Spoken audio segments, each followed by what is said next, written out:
Hey Murdoch YouTube, welcome back to a new video. You may have seen a live one before this, which had a load of music over it, and hopefully it does not start again during the re-recording of this video.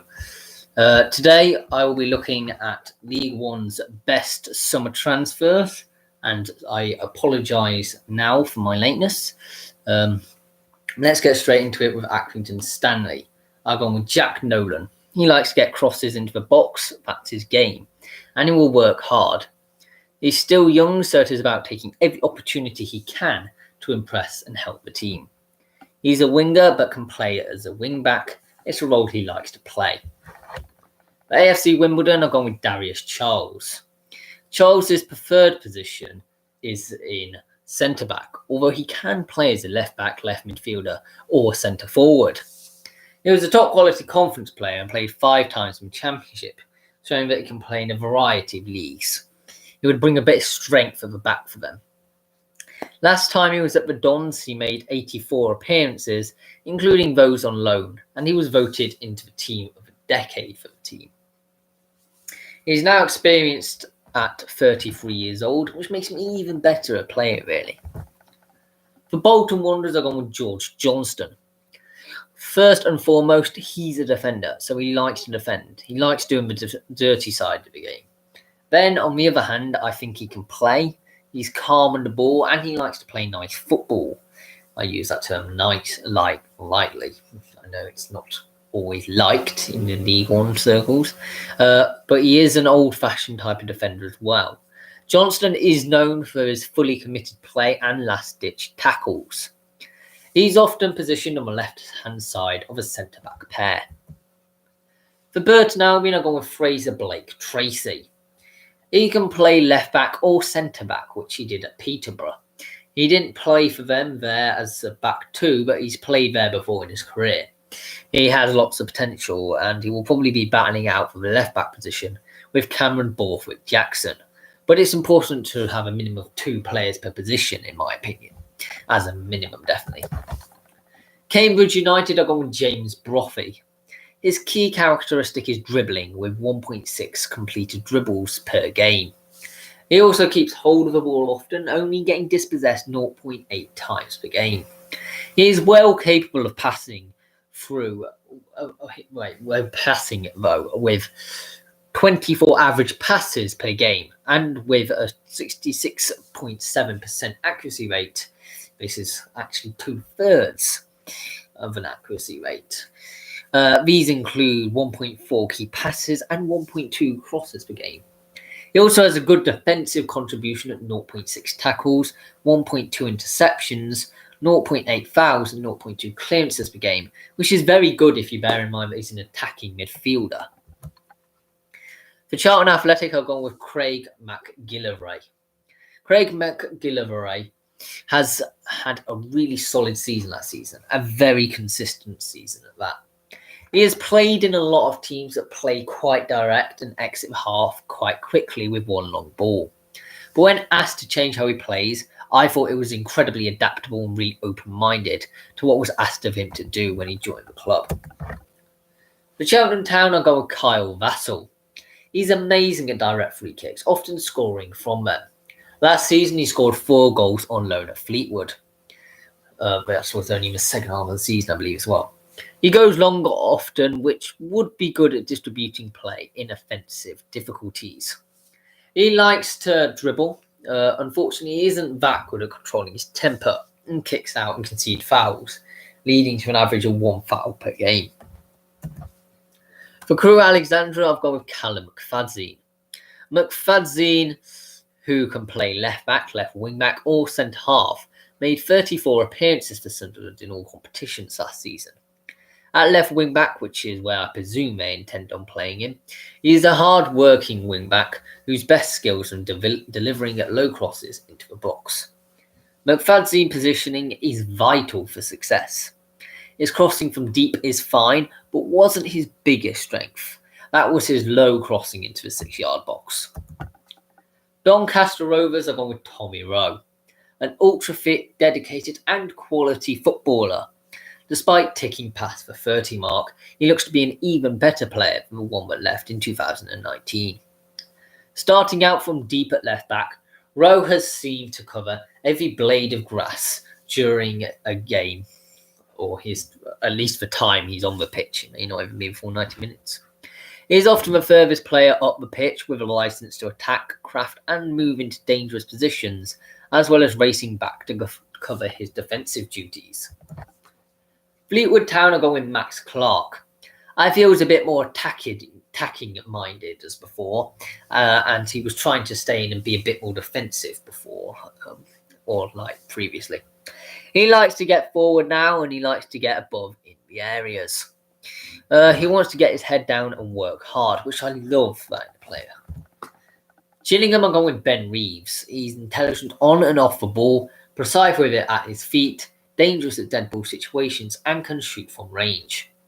When in possession, Reeves immediately repositions himself from marking to finding space to receive the ball. Note how he sets himself on the half turn. By doing this, he can see that the ball behind him and the defence in front of him, as well as receive the ball and turn to face goal with his first touch. Ipswich Town are going with Conor Chaplin. Well, why wouldn't I? His key strength is holding onto the ball, getting dispossessed only 0.9 times per game.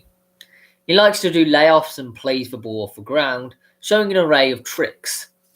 He also likes to cut inside to create a better shooting chance, resulting in 15 goals over his time at Barnsley.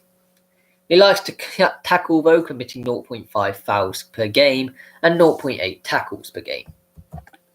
For Lincoln City, I'll go with Chris Maguire. I don't think he's any related to Harry Maguire. Although he struggles with injuries when fit, Maguire is a positive and brave creative player, which is exactly what Appleton likes in his attackers. He's said to be charismatic and entertaining to watch, while he is also a very good set-piece taker. Milton Keynes Dons have gone with Aidan Baldwin. I've been impressed with his athleticism, but also his attitude and his desire. He's taken on board what was asked of him. He can play anywhere across the back line, so provides them with another excellent option in defence. They should be excited about Aidan and what he can achieve here. He is both aggressive and quick to defend the way they want, but also capable on the ball to progress the attack. He is also a very focused and determined character. For Morecambe, I've gone with Greg Lee. He's great at dribbling with 2.5 dribbles per game in the League Cup and 1 per game in the league. But he does defence as well by winning many aerial duels. He likes to play long balls, which is key for crosses, which has resulted in 1 assist already this season. He also has a measured approach by not diving into tackles. For Oxford United, I've gone with Billy Bodin. Primarily a right winger, Bowden can fare well in a more advanced role. That was how he played at Swindon Town. Bowden showcases fine movement peeling off defenders. He is able to cleverly get in behind the defensive backline on a couple of occasions. Having that ability can open up space for other players, but so can his ability to drop deep.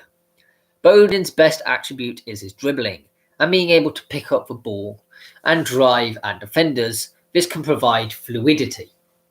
Physically, Bowden is a moderately well-built and mobile player, but Bowden's more rounded skill set makes him a threat in behind and with the ball at his feet. Bowden is also very good at initiating the press. He hassles defenders into a mistake, wins the second ball, lays it off and keeps moving. He makes a run that the defenders don't track, then shows outstanding composure to beat a defender before getting a shot in a goal. For Plymouth Argyle, I've gone with Brendan Galloway. Having played mainly Premier League and Championship football, this will be his lowest tier since playing for the Milton Keynes in 2014. Brendan's a left back who can play centre half, and he's lightning quick, competent on the ball, and he really loves to get forward. He's 6'1", so a good size and good age, and he'll add competition to the squad in that area.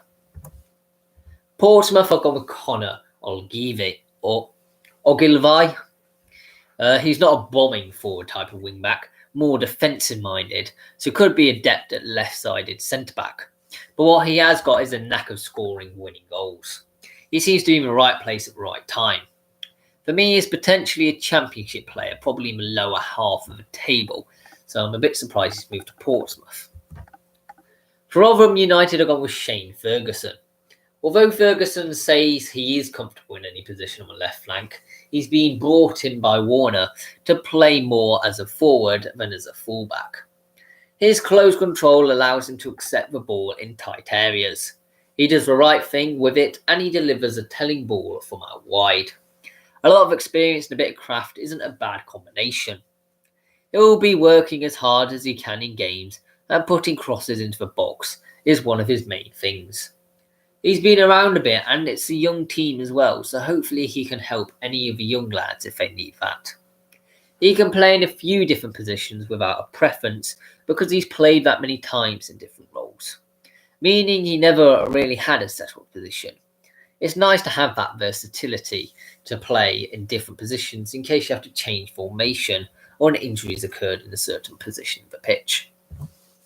For Sheffield Wednesday, I've gone with Jaden Brown.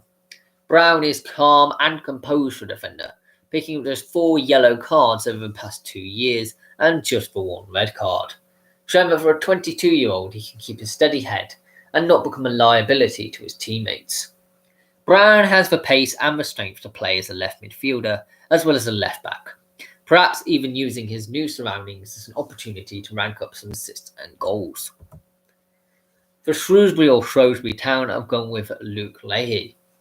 He is combative in his defending, throwing his body in front of anything he could. His attacking play is even better. Last season, he topped the Rovers squad with 1.4 key passes per game, and his attacking output will only improve. And observing the game from a far less nuanced viewpoint, he has displayed he is the scrappy kind of player you need in League One. The games can be rough and rugged, and Leahy comes with a guarantee of getting stuck in. Sunderland are gone with Alex Pritchard.